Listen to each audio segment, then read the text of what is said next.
మార్గంలో ఉన్న వాళ్ళందరూ యేసును ప్రభువా ప్రభువా అంటున్నారు. ఇరుకు మార్గంలో ఉన్న వాళ్ళు కూడా యేసును ప్రభువా ప్రభువా అంటున్నారు. వీళ్ళేం అన్నిల గురించి మాట్లాడుతలేడు యేసు ప్రభు. మనం చాలా మటుకు ఏం చెప్పుకుంటాము, విశాల మార్గంలో తాగుబోతులు, తిరుగుబోతులు, మర్డరర్స్, లేదా హిందువులు, ముస్లింలు అని అనుకుంటాం కదా. అట్లా కాదు. విశాల మార్గంలో పోయేటోళ్ళు కూడా దేవుడు అంటే ఆసక్తి కలిగిన వాళ్ళే, కానీ జ్ఞానానుసారమైంది కాదు అని సంగతినే రోమా పత్రిక 10వ అధ్యాయంలో. ఇరుకు మార్గంలో పోయేటోళ్ళు కూడా యేసు ప్రభువుని నమ్మిన వాళ్ళే, విశాల మార్గంలో పోయేటోళ్ళు కూడా యేసు ప్రభువుని నమ్మిన వాళ్ళు. కానీ ప్రభువా ప్రభువా అని నన్ను పిలిచినంత మాత్రాన వారికి సువార్త అర్థమైందని గ్యారంటీ మాత్రము లేదు. ఈ విశాల మార్గములో అనేకులు అన్నాడే, వాళ్ళ గురించి చెప్తాడు. ఇంకా నెక్స్ట్ చదవండి బ్రదర్, 21-22 వచ్చినాము. ఆ దినమందు ఈ బ్రదర్ చదవండి, కొత్త బ్రదర్స్ చదవండి. ఆ దినమందు అంటే తీర్పు దినమందు అనేకులు నన్ను చూచి. ఇప్పుడు అనేకులు ఎక్కడ ఉంటారు? అనేకులు విశాల మార్గంలో ఉంటారా, ఇరుకు మార్గంలో ఉంటారా? విశాల మార్గం. ఇరుకు మార్గంలో ఉన్న కొందరే. అనేకులు అంటే ఈ విశాల మార్గంలో ఉన్న వాళ్ళు. ఆ దినమున అనేకులు నన్ను చూసి, ప్రభువా ప్రభువా మేము నీ నామమును ప్రవచింపలేదా, నీ నామమున దయ్యములు వెళ్ళగొట్టలేదా, నీ నామమున అనేకమైన అద్భుతములు చేయలేదా అని చెప్పుదు. అప్పుడు యేసు ప్రభు వాళ్ళని చూసి ఏమంటాడు? అప్పుడు నేను మిమ్మల్ని ఎన్నడూ ఎరగను, అక్రమము చేయి వారలారా నా యొద్ద నుండి పొందని వారితో చెప్పుదును. వీళ్ళు యేసునామమున ప్రవచించారు, యేసునామమున దయ్యాలు వెళ్ళగొట్టారు, యేసునామమున అనేక సూచక్రియలు చేశారు. విశాల మార్గంలో ఉన్న వాళ్ళు అనేకులు చేస్తా అవతల పండి మీరు ఎవరో నేను ఎన్నడూ ఎరగను అని అంటున్నాడు. అక్రమం చేయి వాళ్ళారా. ఇప్పుడు నేను ఒక ప్రశ్న అడుగుతున్నా, మీరు ఏమి చేయలేదు, ఎందుకు పోయిన అనుకుంటాం నరకానికి? మనమైతే ఇంత పరిచర్య చేయట్లేదు. ఏంటి? యేసునామమును ప్రవచించి దయ్యములను విలగొట్టి అనేక సూచక్రియలు ఏడ చేస్తుంది సార్. ఇంతైతే చేయలేదు కదా, మనం కొంత చేస్తున్నాం కానీ వీళ్ళు చేసినంత అయితే చేయలేదు కదా. వీళ్ళకే దిక్కు లేదు. మీరెవరో నేను ఎన్నడూ ఎరగాను అంటున్నాడు. నేను అడుగుతున్నా, ఇంకా ఏం చేయనుండే వీళ్ళు? ఏం తక్కువ అనుకుంటున్నాడు వీళ్ళు చేసేదాన్ని? వీళ్ళు నరకం ఎందుకు పోయింది అంటున్నా? చెప్పలే. అక్రమం చేస్తున్నారు. ఏం అక్రమము? దోచుకోవాలమ్మా. సరే, మీకు ఇంకొక ఎగ్జాంపుల్ చెప్తా. ఒకడు ఉన్నాడండి, ఇప్పుడు మనం సువార్త చెప్తాం కదా అందరికీ. రక్షణ పొందిన వాళ్ళన్నా మనం కాదా? ఎంతమంది రక్షణ పొందిన వాళ్ళు ఉన్నారు కదా? అయ్యగారు ఆయన రాస్తున్నారు, రక్షణ పొందినారు కదా. ఇప్పుడు ఎవరన్నా మన దగ్గరకు వచ్చి, అయ్యగారు అమ్మా మీరు బాగానే రక్షణ పొందారు, మీరు పరలోకానికి పోతున్నారు, ఏ పర్లో ఉండని, మీరు బాగానే రక్షణ పొందారు, పరలోకానికి పోతున్నారు, నేను కూడా రక్షణ పొందాలనుకుంటున్నాను మీ వల్లే, రక్షణ పొందాలంటే నేనేమి చెయ్యాలి అని వాళ్ళు కనుక మనల్ని అడిగితే మనం వాళ్ళకి సువార్త చెప్తాం కదా. ఏమని చెప్తారు? వాళ్ళు రక్షణ పొందాలంటే ఏమి సువార్త చెప్తారు? ఇంకొక మీకు ఈజీగా చేయడానికి ఒక మాట అంటున్నాను. మనల్ని ప్రశ్న అడిగిన వాడికి 100 పాపపు అలవాట్లు ఉన్నాయి. 100 మనం మార్క్స్ చెప్తాం కదా, 100 మార్క్స్ 50 మార్క్స్. వాళ్ళకి 100 దురలవాట్లు ఉన్నాయి, పాపపు అలవాట్లు. వాళ్ళు వచ్చి రక్షణ పొందాలంటే నేనేం చేయాలని మిమ్మల్ని అడిగారు అనుకో, మీరేం చెప్తారు వాడికి? పాపాలు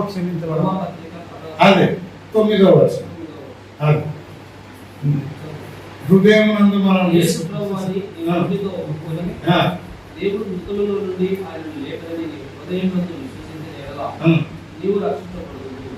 వెరీ గుడ్ బ్రదర్, చాలా చక్కగా చెప్పారు. రోమా 10:9 బ్రదర్ చెప్పారు. ఇప్పుడు వాడు 100 పాపపు అలవాట్లు ఉన్నాడు. సరే సార్, యేసు ప్రభువుని ఒప్పుకుంటున్నాను, ఆయన మృతులలో నుండి దేవుడు ఆయనను లేపాడని నేను ఒప్పుకుంటున్నాను అని ఒప్పుకున్నాడు. ఇప్పుడు ఖచ్చితంగా పర్వతం పోతాడా? ఆయన గారు పోతారంటున్నారు, ఈ గారు పోరంటున్నారు. యేసు నామములో కొట్టివేయబడతాయి కాబట్టి అదే ఇప్పుడు వాడు 100 పాపాలు మానట్లే. అప్పుడు అంత పాపాలు ఎప్పుడు హృదయ శుద్ధి ఎలాగో జరుగుతూనే ఉంది. Very good. ఇప్పుడు నేను ఇంకొక ఎగ్జాంపుల్ చెప్తా. వాడే మీరు చెప్పినట్టు యేసు ప్రభు నమ్ముకున్నారు, బాప్తిజం తీసుకున్నాడు, చర్చ్కి వస్తున్నాడు, కష్టపడి బ్రదర్ హృదయ శుద్ధి అని చెప్పారు, చాలా మంచిది. 90 పాపాలు మానేశారు. మామూలు మాట కాదు 90 అంటే. 100లో 100 దురలవాట్లు ఉన్నవాడు 90 మానేశాడంటే బాగానే ప్రోగ్రెస్ అయింది. కానీ 10 మాత్రము మొండి పాపాలు మిగిలిపోయింది. ఇప్పుడు పోతాడా వాడు పరలోకాన్ని చేసుకొని వస్తే, లేదా వాడు చచ్చిపోతే? అది దేవుని చేతిలో ఉంది. అంతే. కరెక్ట్. అందుకు ఇప్పుడు మనం ఖచ్చితంగా చెప్పగలమా వాడు పరలోకం పోతాడని? మనం నిర్ణయించాలి. వాడు చెప్పగలరా ఖచ్చితంగా పరలోకం పోతాడని? మన విధానం, మన అలవాట్లను బట్టి వేరే అంటారు. అబ్బా మోసే గారు, మీరు భలే చెప్తున్నారు. వాడేమో ఏమో సార్ నాకు ఉన్న అలవాట్లను బట్టి నాకు అనుమానమే ఉంది, పోయేటట్లు లేనని వాడు అంటున్నాడు. వాడు అంటున్నాడు. మనం ఏమంటున్నాం? వాడు పోతాడు అంటున్నామా? మన విధానం కాబట్టి తెలుసు. అరే నువ్వు అనుమానం సంతోషం తర్వాత ఇంతకన్నా క్షమిస్తాడు దేవుడు అని. అంటామమ్మా. సరే, మీరు ఇప్పుడు ఇట్లా అన్నందుకు వాడు కష్టపడి 99 పాపాలు మానేశాడు. ఇది మామూలు కాదు. 99 పాపాలు మానేశాడు. ఇప్పుడు మీకు కొంచెం డైజెస్ట్ అనేది ఒకటి చెప్తాను. ఒక్కటే ఒక పాపం చేస్తున్నాడు, వ్యభిచారం. అది అలవాటు అయింది వాడు. కానీ 99 మారింది కదా, దాన్ని మెచ్చుకోరా? ఒక్కటే అలవాటు ఉంది, వాళ్ళు వ్యభిచారం చేస్తున్నారు. ఇప్పుడు పోతాడా? 99లో అది దేవుడి నిర్ణయంలో ఉంటుంది. మ్యాక్సిమం అయితే మాత్రం పరలోకానికి ఎలిజిబుల్ కాదు. కాదు. అంటే బైబిల్లో వ్యభిచారులు పోరని చెప్పినాడు కాబట్టి పోరు సార్. వ్యభిచారంలో పోరు, అబద్ధికులు కూడా పోరు. అదే అదే అంటే మీరు వ్యభిచారం చెప్పినారు కాబట్టి అని మీరు కరెక్ట్ చెప్పారు. ప్రకటన 21 అధ్యాయము 9 వచనంలో అన్ని పెద్ద లిస్ట్ చెప్పి అబద్ధికులందరూ, అంటే అబద్ధికులను కూడా కలిపి మరుగుచున్న అగ్నిగుండంలో పడవేయబడతారు. ఇది 2వ మరణం. కాబట్టి వాడు పోడు. మంచిదే, మీరు నీతి యందు ఆసక్తి కలిగి ఉన్నారు. ఇప్పుడు నేను అడుగుతున్నా, వాడు కొంచెమన్నా ఛాన్స్ లేదా? ఒకటే అలవాటు కంటిన్యూ చేస్తున్నాడు. నేను మానలేడు. వాడు మానలేడు. వాడు ట్రై చేసి 99 మానేడు. ఇది మానలేడు. పోతాడా? పోడు. పోతాడు అని మీరు అంటే మీరు పాపాన్ని ప్రోత్సహిస్తున్నారు అంటున్నాను నేను. పోతాడంటావా? దేవుడికి కనికరం ఉన్నా కూడా ఇక వాడు ఒక్క పాపాన్ని ఓకే అంటున్నాడు దేవుడు అంటే, ఇంకొకటి నేను 2 కదా సార్ అని అంటాడు దేవుని దగ్గర. ఒకటి ఓకే అంటే 10 కూడా ఓకే అనవచ్చు దేవుడు. పాపము, నేను అదే అంటున్నాను, పాపంకి తావు ఉందా పరలోకంలో? అసలు లేదు. వాడు 100కు 100 మానితే తప్ప వాడు పోలేడు. ఇప్పుడు నేను అడుగుతున్నా, వాటి సంగతి పక్కన పెట్టి, మనం మానినామా 100కు 100? లేదు సార్. మనం మానలే. లేదు. మనం పోతారా? చర్చ పోసుకొని పోవాలి. ఇదిగో మనము మినిస్ట్రీ, నేను అదే అంటున్నా, సువార్త క్లారిటీ లేదు, సువార్త క్లారిటీ లేదు. ఇప్పుడు పాపమైతే మానాల తప్పదు, పరలోకంలో పాపానికి తావు లేదు. అట్లా అంటే ఇప్పుడు మనం ఒప్పుకుంటున్నాం కానీ విడుస్తలేము కదా. ఇప్పుడు మనం ఎన్నో సంవత్సరాల నుంచి అబద్ధం ఆడొద్దని, అబద్ధం ఆడినప్పుడల్లా మనం ఒప్పుకుంటున్నాము, విడుస్తున్నాము, విడిచిపెట్టలేదు. ఒప్పుకొని విడిచిపెడితే కదా వాడు కనికరం పొందుతాడు.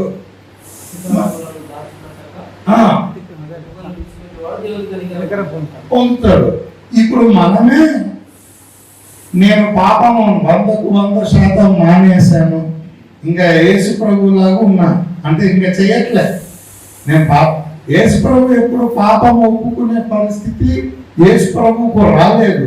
ఎందుకంటే ఆయన చేయలేదు కాదు, ఆయన చేయలేదు, ఆయన ఒప్పుకునే పరిస్థితి కూడా రాలేదు. మనకు కూడా అట్లా వచ్చిన నేను 10 సంవత్సరాల నుంచి పాపాలే ఒప్పుకుంటలేను, ఎందుకంటే చేస్తలేను కదా అనే స్థితి మనకు వచ్చిందా? రాలే.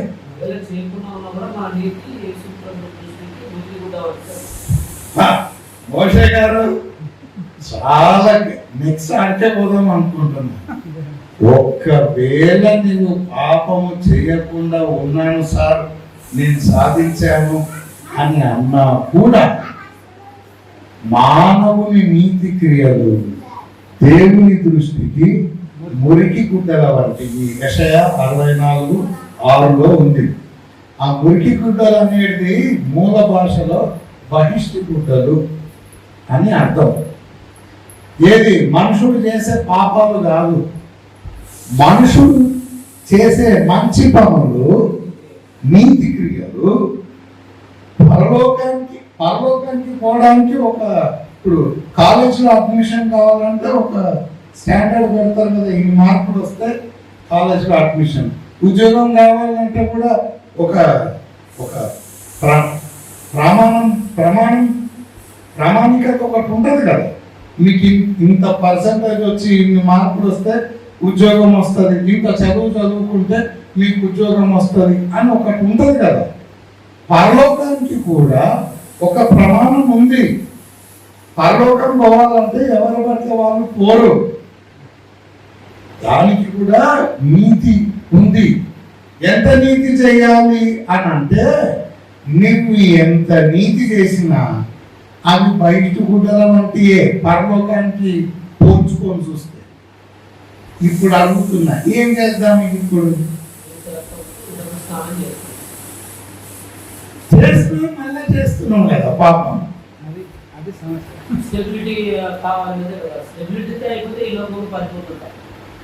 ఇప్పుడు అది లేదు కదా సార్, నేను అదే అంటున్నా. మనం ఒప్పుకుంటున్నాము, అదే పాపాలు చేస్తున్నాం, ఒప్పుకుంటున్నాము, అదే పాపాలు చేస్తున్నాం. అయితే ఇప్పుడు మన పరలోకం ఉందా?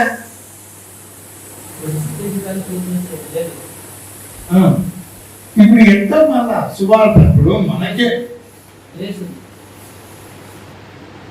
ఆహా గ్రేస్, చక్కని మాట.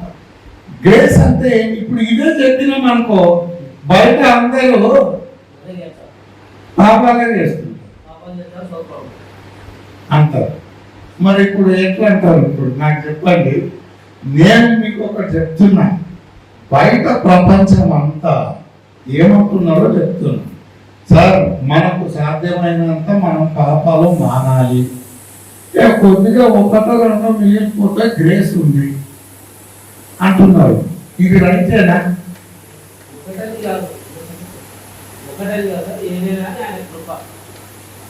ఇట్లా అంటే మనకి పాపాన్ని ప్రోత్సహిస్తున్నారు కదా.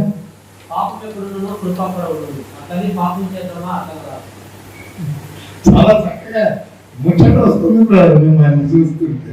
మోషే గారు చాలా చాలా బాగా చెప్తున్నారు. అయితే నేను ఒక మాట చెప్తున్నా, ఇప్పుడు నాకు ఇది చెప్తారా? వీడు ఒక 100 పాపాలు చేసేవాడు, వాడు 95 మానేశాడు, ఇంకొక 5 పాపాలు చేస్తున్నాడు, లేదా ఒక పాపమే అన్నట్టు చేస్తున్నాడు అనుకో. ఇక పాపము విస్తరించిన కొలది కృప అపరిమితముగా విస్తరించి వాడు ఆ పాపంలో ఉన్నా కూడా వాడు పరలోకం పొందడం చెప్తామా అట్లా చెప్పగలమా? మరి ఎట్లా అమ్మా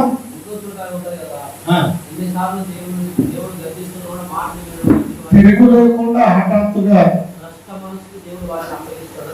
రైట్. మరి ఇప్పుడు ఎట్లా రక్షణ పొందేది ఎట్లా? ఇప్పుడు మీరు రెండు అంటున్నారు. ఒకటేమో పాపం పూర్తిగా మానాలి అంటున్నారు, అది చేత కాదని అంటుంటే కృప ఉంది కదా అంటున్నారు. అంటే దాని అర్థం ఏంటి? నువ్వు పూర్తిగా మానకపోయినా పరలోకం పోతామని కదా అర్థం. పూర్తిగా మానకపోయినా కృప ఉంది కదా అంటే పాపం చేయాలనుకున్నానికి ఆలోచనకు దానికి వికృతి లేదు, కానీ ప్రయత్నం చేస్తున్నాడు అండి. అటువంటి వాటిని చేసి ప్రయత్నం చేస్తున్నా మోషే గారు, ప్రయత్నం వాడు చేస్తున్నందుకే 99 మానేశాడు. వాడు ప్రయత్నం చేయలేదు అనవద్దు. ఎంత ప్రయత్నం చేస్తే 99 మారుతారండి. వాడు రిపీట్ చేయట్లే. ఒక్కటి మాత్రం మొండి పాపం ఉంది. ఇప్పుడు మనకు కూడా మనము యేసు ప్రభు దగ్గరికి రాకముందు అనేకమైనవి చేసి ఉంటాము. ఇప్పుడు అది మానేశం చేయట్లేదు, కానీ కొన్ని అయితే ఇంకా మానలేదు కదా. మన ఎవరిని చూసినా మాననే కొన్ని ఉంటాయి, నేను వాడు చేయడు వాటిని, కానీ మానలేనివి కొన్ని ఉంటాయి. ఇప్పుడు ఎట్లా కృప ఉన్నా కృప ఉంది, నువ్వు ఇది మానకపోయినా పరలోకం పోతావు అందుమా, అదే నా స్వార్థ. మరి అది కాదు. ఇప్పుడు మానేస్తేనే పరలోకం అంటే ఇంకా మనం అందరం నరకం పోతున్నాము కదా. ఇప్పుడు మనం ఎన్నన్నా మాట్లాడుకోండి మోషే గారు, హోలీ స్పిరిట్ సహాయం చేస్తారు అంటున్నారు, మంచిదే. ఇప్పుడు మనం ఇంకా చేస్తున్నాం అంటే హోలీ స్పిరిట్ చేయట్లేదా సహాయం మనకు అని మానేసిన వాటి సంగతి అదే. ఇప్పుడు ఫర్ ఎగ్జాంపుల్ చెప్తున్నాను, ఒకడు తాగుపోతుంటాడు, వాడు అది మానేశాడు, ఎప్పుడో మానేశాడు, కానీ చేస్తున్న వాటి సంగతి ఏంటిది? పరిశుద్ధాత్ముడు సహాయం చేయట్లేదా? చేస్తున్నా కూడా మనం వీడు మానట్లేదు కదా. అంటే పోనీ పరిశుద్ధాత్మకి చేతనం అవ్వట్లేదా?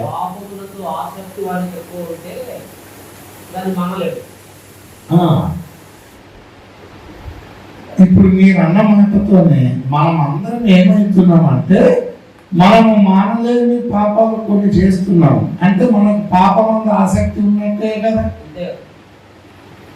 ఇంకెక్కడ పోతాం పరలోకానికి అంటున్నా. ఇగో ఇదే ఇప్పుడు ఇరుకుది.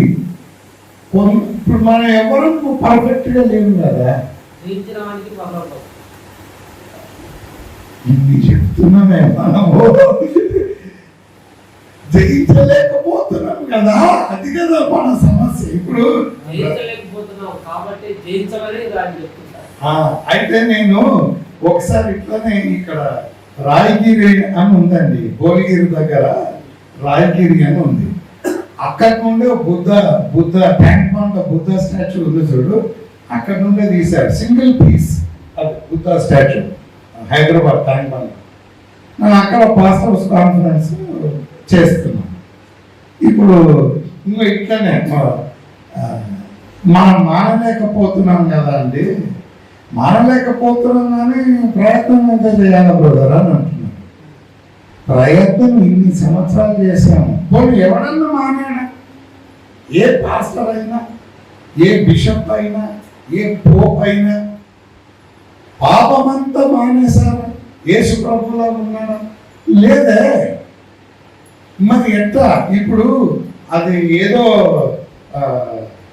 ఆ బుద్ధ స్టాచ్యూను మనం నువ్వు ఎత్తాలా, బాహుబలి ఎత్తినట్టు అది ఎత్తాలా అంటే అది ఎత్తలేము కదా. ఎత్తలేకపోయినా ప్రయత్నం అయితే చేయాలి. మేము పిచ్చాయేమేమన్నా ఎత్తలేని దానికి ప్రయత్నం అంటారు ఏంటిది?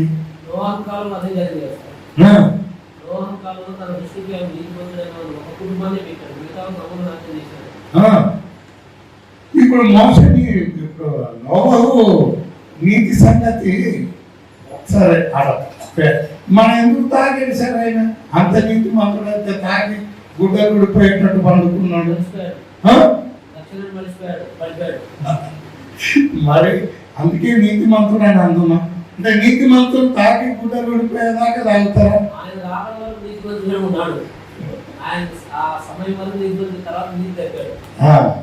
ఇప్పుడు మనము ఖచ్చితంగా రక్షణ ఎట్లా పొందాలి అని అంటే వాడు చేయలేనిది చెప్తున్నాం వాడికి, మనం కూడా చేయలేనిది చెప్తున్నాం. యేసు ప్రభు ఇట్లనే అన్నాడు మత్తయి 23లో, శిష్యులు మొయ్యలేని కాడిని వారి భుజము మీద మోపుతున్నారు.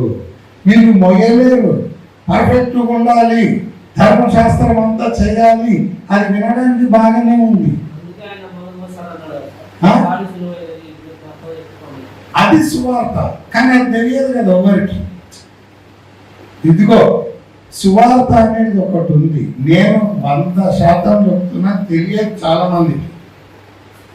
వాళ్ళు చెప్పేదంతా ధర్మశాస్త్రమే, నువ్వు ఇది చేయొద్దు, అది చేయొద్దు, అది మానాలా, ఇది మానాలా అని చెప్తుంటారు. ఇది మొయ్యలేని కాడి అని యేసు ప్రభు అంటున్నాడు. ఎందుకు మోపుతున్నారా? అది మీరు చేయరు, ఆ విన్నోడు చేయరు. వీరు చెబుతువే కానీ చేయరు. ఆ వినేటోడు చేయడు, ఎందుకని చేత కాదు. కొంచెం చెప్పేటోడు చేస్తాడా? వీడు కూడా చేయలేడు. ఇది చేత కాదు. గ్రుడ్డివానికి త్రోవ చూపుతున్నట్టుంది. ఇది సువార్త కాదని చెప్తున్నా నేను. ఇప్పుడు దాకా మనం చెప్తున్నామే అది చేయాలా, ఇది చేయాలా అని.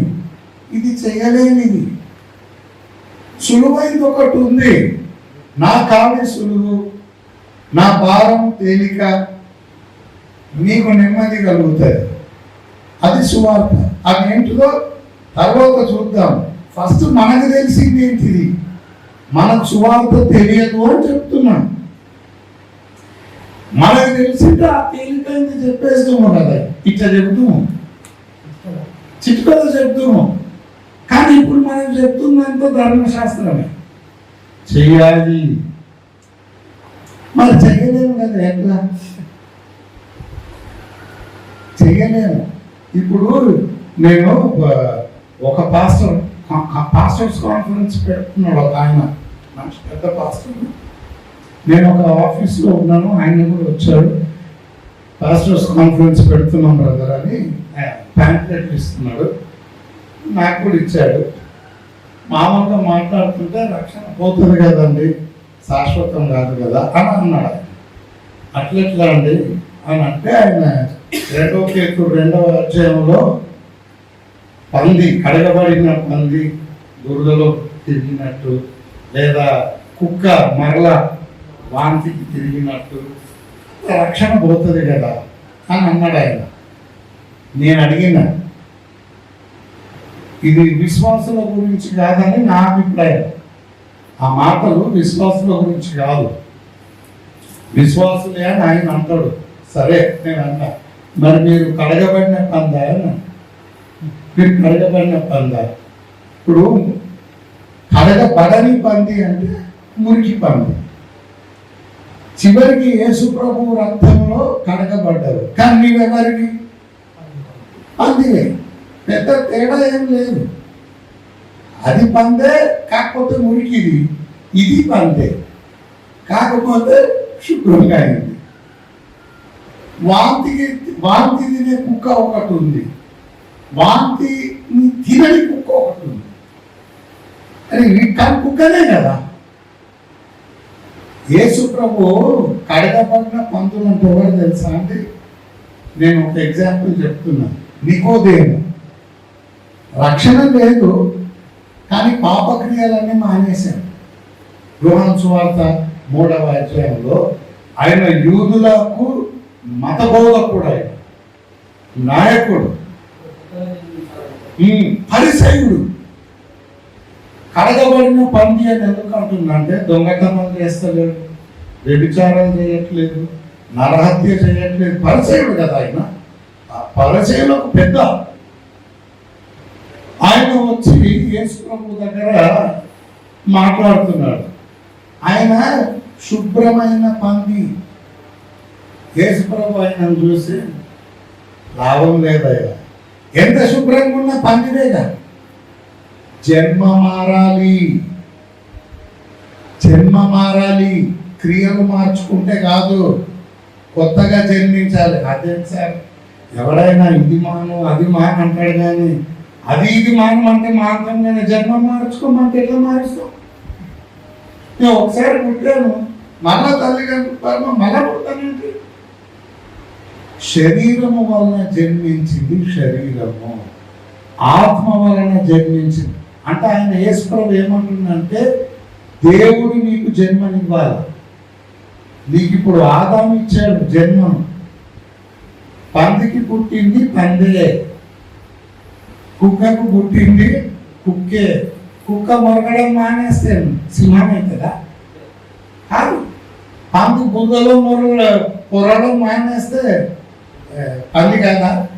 అంతే, నువ్వు సింహానికి పుట్టాలి, ఆత్మ మూలంగా పుట్టాలి, దేవుడికి పుట్టాలి, అప్పుడే పరలోకం అని అన్నాడు అని యేసు ప్రభు చెప్తుంటే మీరేం చెప్తుండ్రు?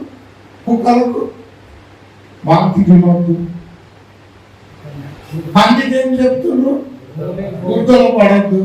అది మీ మాట విని బురదలో ఇప్పుడు మీరు అన్నట్టు ఇంతకుముందు అన్నారు, మనం అన్ని నీతి పనులు చేసినా అది కొట్టి గుడ్డలే అన్నారు కదా.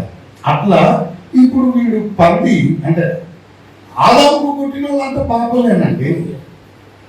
ఇంక ఇప్పుడు వాళ్ళు అన్ని పాప క్రియలు మానేసుకున్నాను అయితే అది కదా. యేసు ప్రభువు కడపటి ఆదాము, మొదటి ఆదాముగా ఆదాము ఉన్నాడు. మనం కడపటి ఆదాముకు పుట్టాలి. ఎగ్జాంపుల్ చెప్తున్నా, మొదటి ఆదాము కుక్క వంటి వాడు. కుక్క పుడితే కుక్కనే సింహానికి పుట్టాలి అంటున్నాడు. మీరు కుక్కను పట్టుకొని మొరగొద్దు, తో కూపొద్దు, వాంతి తినొద్దు అంటే అది మొరగదు, తో కూపదు, వాంతి తినదు. అయితే కుక్క కాదా?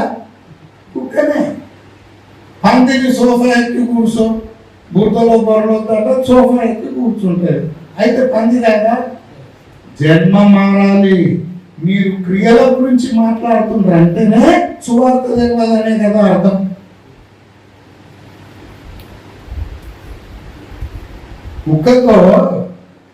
కుక్కకు మనం మొరగొద్దు, మొరగకపోతే దాని జన్మ మారుతుందా? మనము సమస్య ఒకటైతే మంది ఇంకొకటి ఇస్తున్నాం. మనం వారికి తలను వస్తుంటే మోకాలకి అమృతానికి నుడుతున్నట్టు. యేసు ప్రభు అంటున్నారు పరిసయ్యులతో, ఒరే మీకు సువార్త తెలియదురా, మీరు పొద్దాక అది మాను ఇది మాను అంటున్నారు, కానీ వాళ్ళు అన్ని మానున్నా కూడా జన్మ మారదు కదా. తిరిగి ఇప్పుడు ఏ దేవుని మూలంగా పుట్టాలంటే మనం ఏం చేయాలి? ఇప్పుడు ఆడికి వద్దాము. ఇప్పుడు దాకా నేను చెప్పింది అంటే మనకు తెలియదు, చాలా మందికి తెలియదు సువార్త. ఇప్పుడు నేను మనకు కొన్ని రైట్ తెలుసు, మీకు ఏది తెలియదు అని అంటలేను. కొన్ని రైట్ తెలుసు, కొన్ని రాంగ్ తెలుసు.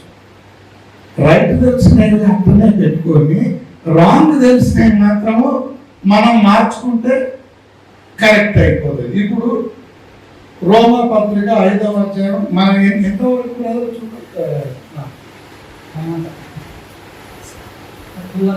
అవునా? సరే సరే, ఇప్పుడు రోమా పత్రిక 5వ అధ్యాయం చూద్దాం. ఇప్పుడు 5వ అధ్యాయంలో ఒకసారి 20వ వచనం చదువుదాం, తర్వాత పైన మనం వద్దాం. కానీ రోమా 5:20 ధర్మశాస్త్రం అసలు ఎందుకు వచ్చిందో అది నేర్చుకుందాం ఫస్ట్. అచ్చా, నేను ప్రశ్న అడుగుతాను, మీరు చదవక ముందు.